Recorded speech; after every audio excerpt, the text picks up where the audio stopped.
Hello and welcome back. So we have this beautiful star and we were making 50 white stars. Now our task is to create a border around each star to turn them into squares. Each star will represent a state that deserves to shine on its own. So how to make this? So each star orientation is exactly the same.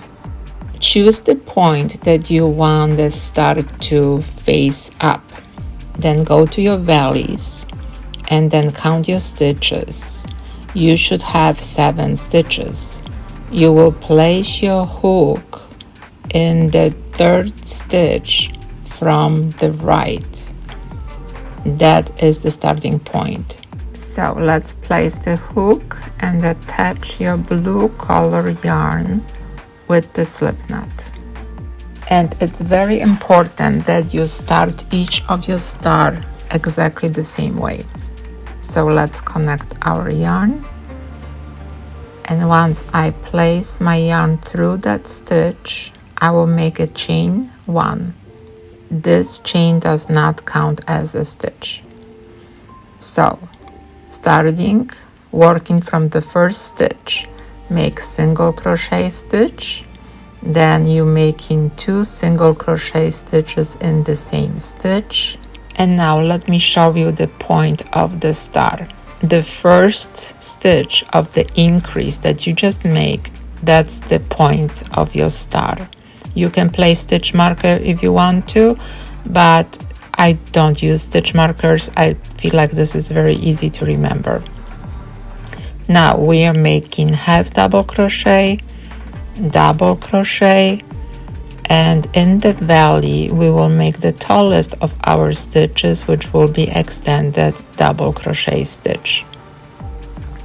So once you go down to the valley, you increase the height of your stitches, and now when we going back to the point, we are reducing the height of the stitches.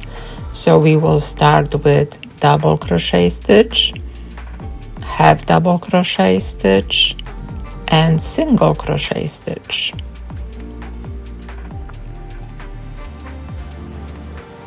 Just like that.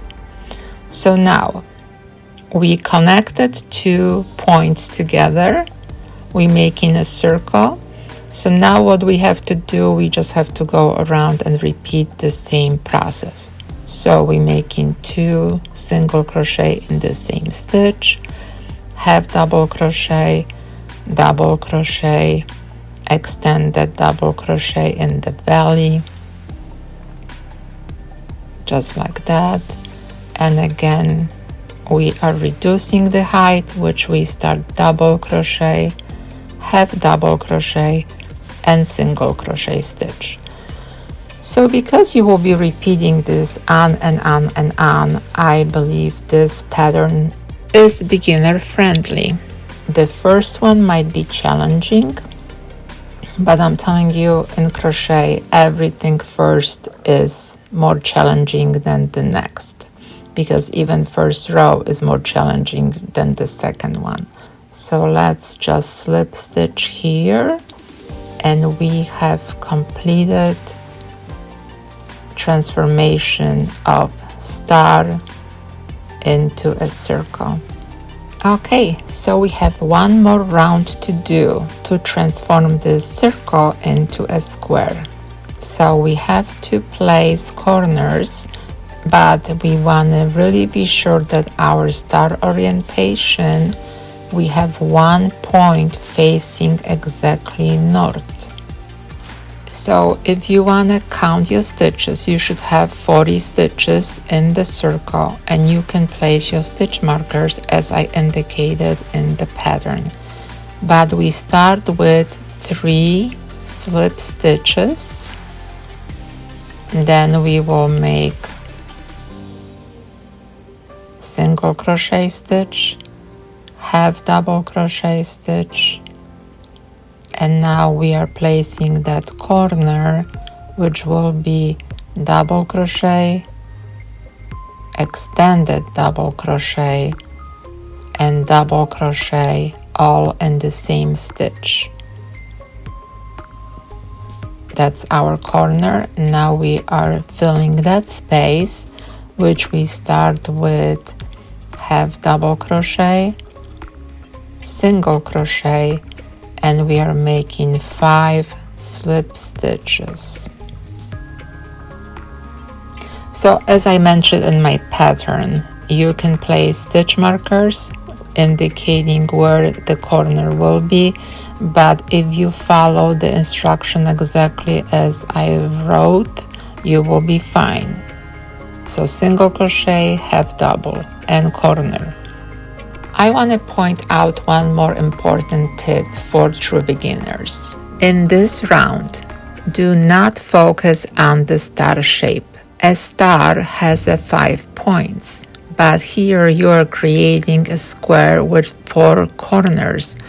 So thinking about the star can actually be confusing. Instead, focus only on the circle, the previous round, and the stitch count. The corners might not look identical at first glance, but they are placed correctly and evenly.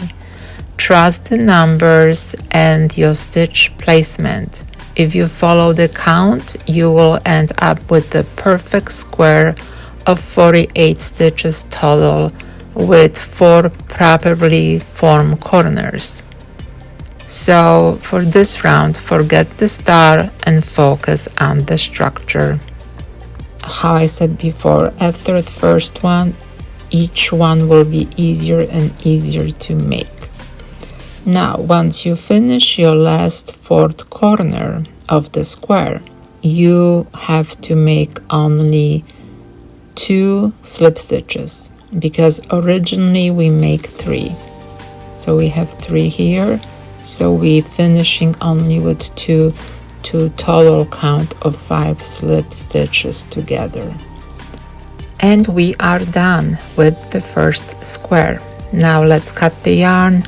Let's recreate the last stitch. You always want to do that with any projects, and I do have full video tutorial how to make that in slow motion.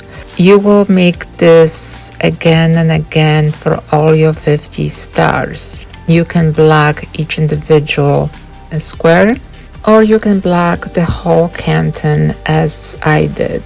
It's easy for me to just do that, and it's saving me time as well, because we have 99 total squares. And look at this beautiful star orientation, perfect. Make sure you all have the same orientation, and I will show you in the next video how I will connect them together. See you next time.